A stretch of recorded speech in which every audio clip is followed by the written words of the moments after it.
ہمیں صحیح حدیث سے پتہ چلتا ہے کہ قرب قیامت میں جب مسلمان بہت کسمہ پرسی میں ہوں گے تو خراسان سے لشکر اٹھے گا. خراسان یہ افغانستان اور ایران کا حصہ،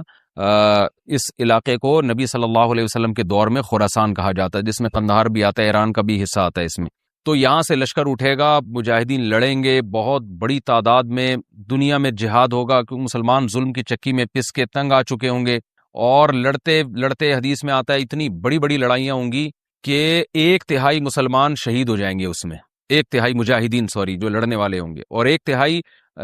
جو ہوں گے وہ میدان جنگ سے بھاگ جائیں گے، اور 1/3 کو اللہ فتح عطا فرمائے گا. تو جو 1/3 میدان جنگ سے بھاگ جائیں گے، نبی صلی اللہ علیہ وسلم نے فرمایا ان کی توبہ کبھی قبول نہیں ہوگی. جو 1/3 شہید ہو جائیں گے وہ افضل ترین شہداء ہوں گے اس وقت کے، اور 1/3 کو اللہ تعالیٰ غلبہ عطا فرمائیں گے. ایک واقعہ تو ہمیں قرب قیامت میں نبی صلی اللہ علیہ وسلم سے یہ ملتا ہے صحیح حدیث سے. دوسرا ہمیں یہ ملتا ہے کہ قرب قیامت ہی میں مسلمان کسمہ پرسی کا شکار ہوں گے، تو تلاش کریں گے حضرت مہدی کو، کیونکہ حضرت مہدی وہ شخصیت ہیں جن پہ تمام نیک لوگ جمع ہو جائیں گے اور وہ مسلمانوں کی میدان جنگ میں کمانڈ کریں گے، جہاد میں کمانڈ کریں گے. تو ان کو بیت اللہ میں تلاش کیا جائے گا. وہ رسول اللہ صلی اللہ علیہ وسلم کی اولاد میں ہوں گے، اور لوگ ان کو پہچان لیں گے، اہل اللہ پہچان کر ان کو اپنا امیر بنائیں گے، اور ان کی قیادت میں پھر لڑائی اور جہاد شروع ہوگا. اور یہ لڑائی جب دمشق میں لڑائی ہو رہی ہوگی تو دمشق میں عصر کی نماز کے وقت حضرت مہدی، میں نے جو یہ کہا کہ دمشق میں لڑائی ہو رہی ہوگی، مقصد یہ نہیں ہے کہ دمشق کوئی میدان جنگ بنا ہوا ہوگا، مقصد یہ ہے کہ وہ مجاہدین کا لشکر دمشق میں ہوگا عصر کی نماز کے وقت. لڑائی چاہے کسی اور میدان میں ہو رہی ہو، لیکن حدیث میں ہمیں دمشق کا تذکرہ ملتا ہے. تو دمشق میں حضرت شام کا تذکرہ ملتا ہے، اور جو قرائن ہمیں ملتے ہیں وہ دمشق کی ایک خاص مسجد ہے. وہ مسجد حضرت مفتی تقی عثمانی صاحب اور مفتی رفیع عثمانی صاحب نے اس کو ہائی لائٹ بھی کیا، لیکن وہ یقینی نہیں ہے، یہ خوب سمجھے، انہوں نے اس کا بھی تبصرہ کیا کہ اس کے بارے میں کوئی یقین نہیں ہے. تو حضرت مہدی عصر کی نماز پڑھا رہے ہوں گے، لوگ امامت میں آپ کے پیچھے کھڑے ہوں گے، یہاں تک کہ مسجد کے مینار پر، آج بھی وہ مینار موجود ہے جس کے بارے میں غالب گمان ہے کہ یہ وہ مینار ہے جہاں حضرت عیسیٰ علیہ السلام نازل ہوں گے، غالب گمان کے درجے میں کہا جا سکتا ہے، ورنہ پھر اسی کے اڑوس پڑوس میں کوئی مسجد ہوگی. میرا اگر شام جانا ہوا تو انشاءاللہ میں ارادہ ہے کہ میں ولاگ میں اس مسجد کا بھی تذکرہ کروں گا، اس جگہ کا بھی تذکرہ کروں گا، لیکن میں پہلے یہ بات بتا دوں کہ وہ 100% یقینی نہیں ہے. ایسا نہ ہو کہ اس مسجد کے مینار پہ چڑھ کے لوگ جو ہے وہ اس کے کوئی مینار کو ہی چاٹنا شروع کر دیں تبرک کے طور پہ. تو عصر کی نماز کا ٹائم ہوگا، حضرت عیسیٰ ابن مریم علیہ الصلاۃ والسلام فرشتوں کے کندھوں پہ ہاتھ رکھ کے نیچے اتریں گے نماز کے ٹائم پہ، یعنی آسمان سے مینار تک آئیں گے، اور پھر مینار سے آپ کے لیے سیڑھیاں لگائی جائیں گی، سیڑھیوں کے ذریعے مینار سے نیچے اتریں گے، اور لوگ ان کو پہچان لیں گے. حضرت مہدی ان کو امامت کے لیے آگے کریں گے کہ آپ اللہ کے ایک پیغمبر ہیں، آپ نماز پڑھائیے. حضرت عیسیٰ علیہ السلام انہی کو آگے رکھیں گے، اور اس طرح کا مفہوم ہے حدیث میں کہ اللہ نے اس کام کے لیے آپ کو ہی منتخب کیا. کیا مطلب یہ امامت اس امت کا حق ہے؟ تو حضرت عیسیٰ ابن مریم علیہ الصلاۃ والسلام کا جو کام ہوگا وہ جہاد ہے، اور یہودیوں سے انتقام لینا، کیونکہ یہودیوں نے اپنے خیال میں حضرت عیسیٰ کو قتل کیا تھا، تو اللہ نے یہودیت ہی کے خاتمے کے لیے اور دجال کے خاتمے کے لیے عیسیٰ ابن مریم کو نازل کیا ہے. حضرت مہدی سے پہلے ہی دجال ظاہر ہو چکا ہوگا. دجال کے بارے میں حدیث میں آتا ہے کہ ہر پیغمبر نے اپنی امت کو دجال کے فتنے سے ڈرایا ہے. اچھا، یہ دجال ایک ایسی شخصیت ہے جس کا یہودی انتظار ہم سے زیادہ کر رہے ہیں، کیونکہ یہودی اس کو اپنے لیے نجات دہندہ سمجھتے ہیں، جبکہ حدیث میں آتا ہے کہ دجال کانا ہوگا اور اس کا خدائی کا دعویٰ ہوگا، اس کے پاس کچھ ایسی طاقتیں ہوں گی کہ مردے کو زندہ کر دے، زندہ کو مار دے. ایک طرف اس کے باغ ہوگا، ایک طرف اس کے آگ ہوگی. جو اس پر ایمان لائے گا اس کو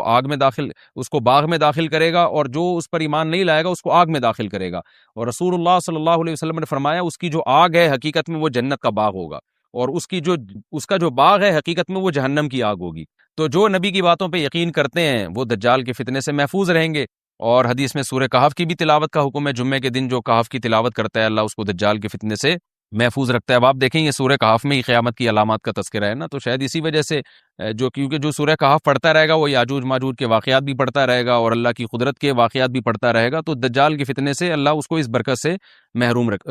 بچا کے رکھیں گے، فتنے سے محفوظ رکھیں گے. تو وہ ایسی طاقتیں دکھائے گا، بے وقوف لوگ اس پہ ایمان لے آئیں گے. حدیث میں آتا ہے کہ کانا کبھی بھی خدا نہیں ہو سکتا، نہیں اس کی تو ایک آنکھ ہوگی نہیں، لیکن بے وقوف لوگ اس کے یہ کچھ ظاہری کمالات دیکھیں گے، یہ نہیں دیکھیں گے کہ یہ تو شکل بھی اس کی اچھی نہیں ہے، یعنی خدا کم از کم جمال والا ہوتا ہے نا، یہ تو ہے بھی کانا، اور اس کے بڑا بڑا کافر بھی لکھا ہوا ہوگا واضح طور پر جس سے پتہ چلے گا. لیکن احمق اور بیوقوف لوگ جیسے روحانی عاملوں کے کچھ شعبدے دیکھ کر ان پہ سے متاثر ہو جاتے ہیں نا، روحانی عاملوں کے شعبدے دیکھ کے، تو ایسے ہی دجال کے شعبدے دیکھ کے متاثر ہوں گے. تو بہت لوگوں کو، خلقت کو، بہت بڑی امت کو گمراہ کرے گا دجال، اہل اللہ کو اللہ تعالیٰ اس کے فتنے سے محفوظ رکھے گا۔ پھر حضرت عیسیٰ ابن مریم جب نازل ہوں گے تو وہ دجال کو قتل کریں گے۔ حدیث میں آتا ہے کہ نیزے کے ذریعے گھوڑے پہ بیٹھ کے قتل کریں گے۔ علماء نے اس حدیث کا دو مطلب بیان کیے ہیں کہ یا تو اس کا مطلب یہی ہے کہ واقعی گھوڑے پہ بیٹھیں گے، نیزہ استعمال کریں گے، اور زمین جو ہے وہ اتنی پہلے اس سے جنگیں ہو چکی ہوں گی کہ لوگ دوبارہ تلواروں گھوڑوں کی طرف آ جائیں گے۔ اس بات کا امکان ہے،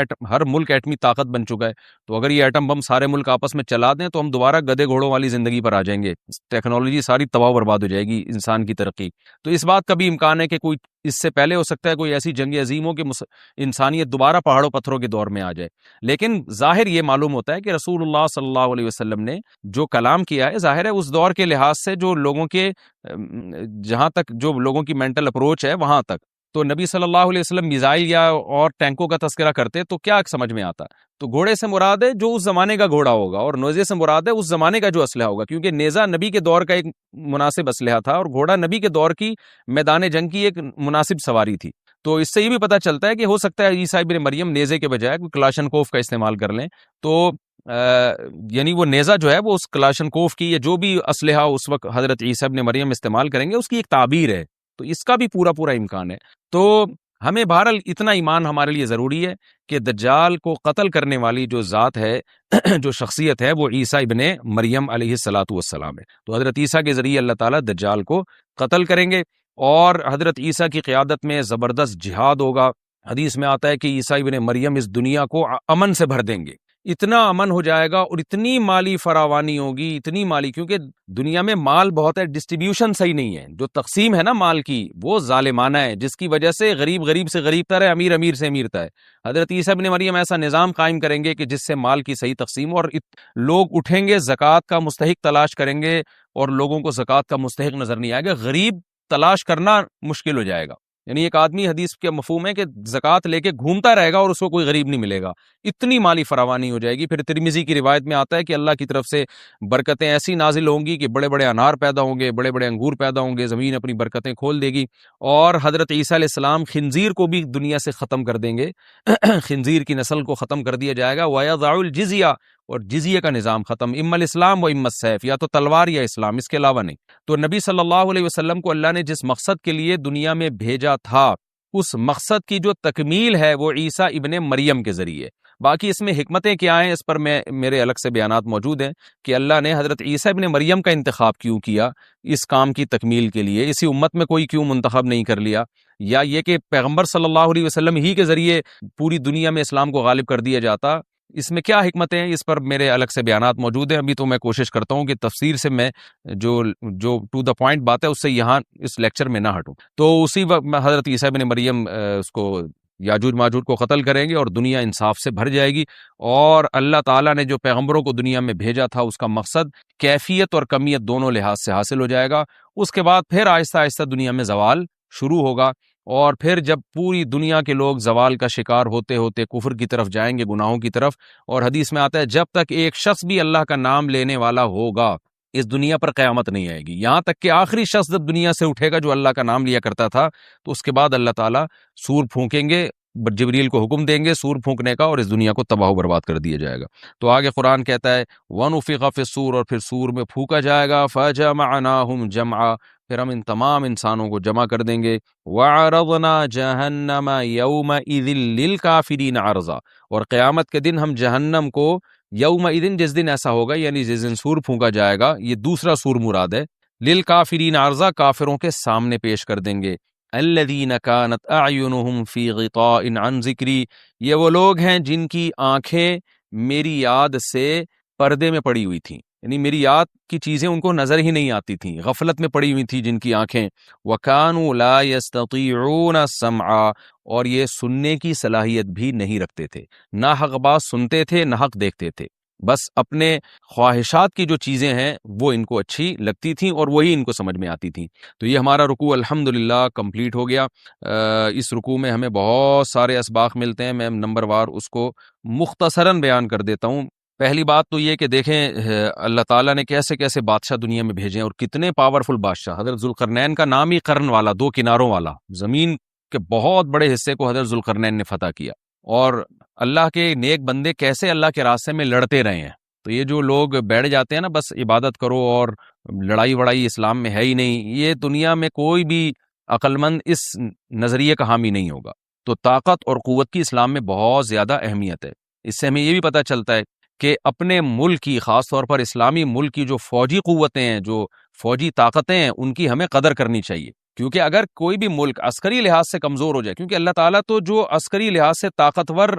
قومیں تھیں، اللہ نے ان کا کتنا تذکرہ کیا، ہاں وہ اللہ کے باغی نہ ہو۔ تو اسلامی ملک میں کوئی بھی اسلامی کنٹری ہے، چاہے سعودی عرب ہے، چاہے پاکستان ہے، چاہے ترکی ہے، کوئی بھی اسلامی کنٹری ہے، اس کی فوج کی قدر کرنی چاہیے، کیونکہ اسی کی وجہ سے ملک کا بارڈر محفوظ ہوتا ہے۔ اگر مسلمان عسکری لحاظ سے کمزور ہونا شروع ہو جائیں تو کافر ہمیں گاجر مولی کی طرح کاٹنا شروع کر دیں، اسلام دشمن قوتیں ہمیں کھا جائیں، ختم کر دیں ہمیں کھا کے۔ تو نیک قوتوں کو اپنی بقا کے لیے ہمیشہ سے ایک اسلحے کی اور طاقت کی ضرورت رہتی ہے، اس کی اہمیت اسلام میں بہت زیادہ ہے۔ موسیٰ علیہ الصلوۃ والسلام کے بعد کتنے بڑے بڑے جنگی کمانڈر پیدا ہوئے، ذوالقرنین کا اللہ نے کیسا تذکرہ کیا، ذوالقرنین کی عبادت کا کہیں بھی تذکرہ نہیں، حالانکہ وہ بڑے عبادت گزار بھی تھے۔ داؤد علیہ السلام کی عبادت کا تذکرہ بھی ہے، ان کی تلوار اور طاقت کا تذکرہ بھی ہے۔ تو اللہ تعالیٰ جہاں عبادت کا تذکرہ کرتے ہیں تو طاقت اور قوت کا بھی تذکرہ کرتے ہیں۔ اس سے عسکری لحاظ سے اپنے آپ کو مضبوط کرنے کی اہمیت کا ہمیں پتہ چلتا ہے کہ اسلام میں اس کی بڑی اہمیت ہے۔ کسی بھی اسلامی ملک کی فوج کا مورال کسی بھی لحاظ سے ڈاؤن نہیں ہونا چاہیے،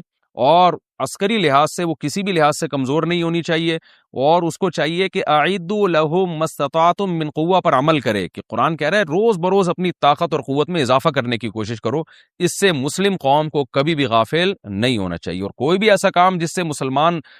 قوتیں اور طاقتیں کمزور ہونا شروع ہو جائیں، اس کام سے ہمیں بچنا چاہیے۔ دوسری بات ہمیں یہ پتہ چلی کہ اللہ تعالیٰ نے اہل اسلام کے ذمے پوری دنیا کی ذمہ داری لگائی ہے، کسی ایک ملک کی نہیں۔ جتنے بھی پیغمبر آئے ہیں جب وہ دنیا فتح کرنا شروع کی ہے تو کہیں رکے نہیں ہیں وہ کہ بھئی یہاں تک، اس سے آگے نہیں جانا۔ ان کی صلاحیت ہی ختم ہو گئی ہو، وسائل ہی ختم ہو گئے ہوں تو الگ بات ہے۔ تو پوری دنیا ہے جس میں اللہ کے دین کو غالب کرنا ہے۔ اب اس کا طریقہ کیا ہوگا؟ ظاہر ہے جو جس زمانے میں سوٹیبل طریقہ ہو وہ اختیار کیا جائے گا۔ تو حضرت ذوالقرنین پہلے انتہائی مشرق کی طرف گئے ہیں، جہاں سورج نکلتا ہے، تو وہاں سے جہاں سے آبادی شروع ہو رہی ہے، اور ان کا خیال تھا کہ اب آگے آبادی نہیں ہے، تو پھر جا کے سٹاپ کیا ہے۔ مغرب میں بھی ایسے ہی، شمال میں بھی ایسے ہی۔ تو ہمیں جب دیکھتے ہیں کہ جب صحابہ کرام نے دنیا فتح کرنا شروع کی ہے تو ہمیں مسلمان کمانڈروں میں بھی ایسے واقعات ملتے ہیں کہ وہ علاقے فتح کرتے کرتے سمندر کے کنارے پہنچے، اور انہوں نے سمندر کو دیکھ کے کہا کہ تیرے آگے بھی آبادی ہوتی نا تو ہم اللہ کا کلمہ وہاں بھی بلند کرتے۔ تو یہ دور تھا مسلمانوں کا، اور یہ عیسیٰ ابن مریم دوبارہ پھر وہی کریں گے، پوری دنیا کو فتح کریں گے۔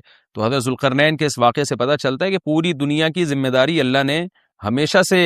اہل اللہ پہ لگائی ہے، اور وہ پوری دنیا میں اللہ کے دین کو غالب کرنے کی کوشش میں ہمیشہ سے لگے رہے ہیں۔ تیسری بات ہمیں پتہ چلتی ہے کہ اسباب اور وسائل کی اہمیت۔ حضرت ذوالقرنین نے جب اتنا پہاڑوں کے بیچ میں اتنا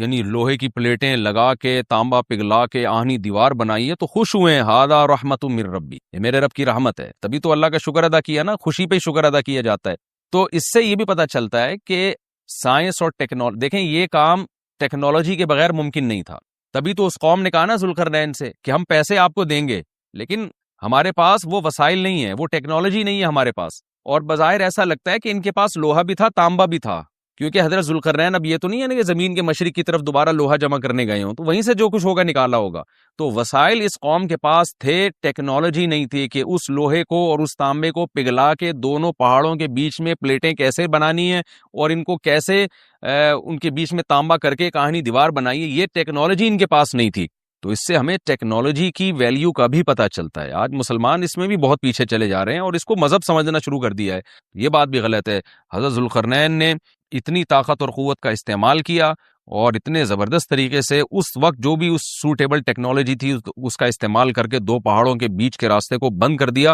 اور اس پہ خوشی منائی حضرت ذوالقرنین نے۔ یہ نہیں کہا کہ بھئی اس سے کچھ بھی نہیں ہوتا، اصل میں تو بس انسان کو چاہیے کہ وہ اللہ اللہ کیا کرے بیٹھ کے، اور یہ کیا